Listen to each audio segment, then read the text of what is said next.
What is going on, YouTube? I got my tinfoil crown on. I got a killer video coming at you right now. Hit the like button, subscribe. We are going to be talking about Sam Bankman-Fried and if he was actually able to make it all back. If you want to know just how crazy this was from a price action perspective, this was when the news story broke and FTX went over 130%. Honestly, FTT, zoom out to the weekly, this shit got room to run. So if FTX does actually resume business,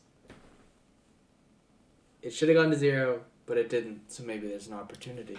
Honestly, similar story with Luna. Luna Classic. Looks like it might have room to run. I have not kept up with the ecosystem at all, but I do know these two projects are like strippers having babies. They try and kill them, but they always come back. Let's jump right into it. FTX recovered $7.3 billion and the failed exchange could restart. This was the big headline. Today is April 13th. I am posting this video a little bit later in the week, but that caused me to think. Let's review this MFN timeline. So as always, gotta look at the charts.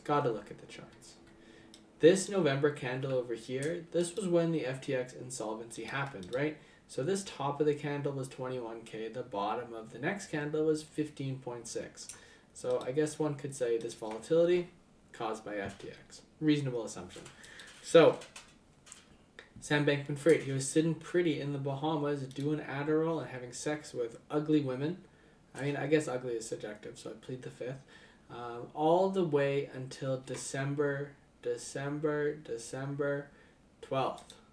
So what I'm going to do is I'm going to put a nice little vertical line here. Nice little vertical line on December 12th.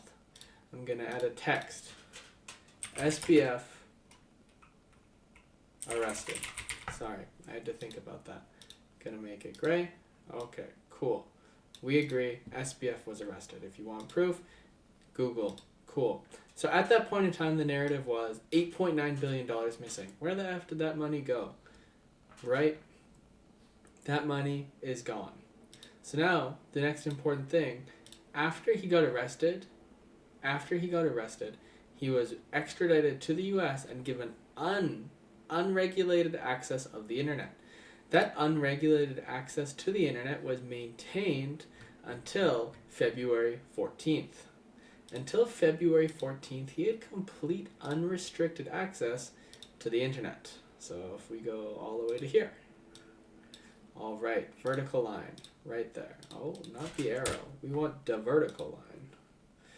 The vertical line right there. Okay, copy paste. Unrestricted internet. Cool. We know that was the case between then and now. I'm going to make this a little bit smaller. Sorry, you guys know that I do these videos live. So you just have to bear with me here. Okay, so after this point in time, he said that he was using a VPN so he could watch the Super Bowl. But surely his parents that own a fucking $40 million place in LA could afford pay-per-view. I digress. So then from then onwards, he was only allowed to have a mobile phone. So from then until March 10th, he was only allowed to have a mobile phone. Only allowed a mobile, but I mean, like, who the fuck can't trade on a mobile phone? And more importantly, is to be restricted to a mobile phone. But if you follow up on this story, this was never actually enforced. He still has access to a normal phone, and this letter that was sent to the U.S. District Judge, Lewis Kaplan, was never actually enforced. So that means Sam Bankman-Fried was arrested in December, right? He also, in theory, may have had access to money that he could earn it all back with. This is conveniently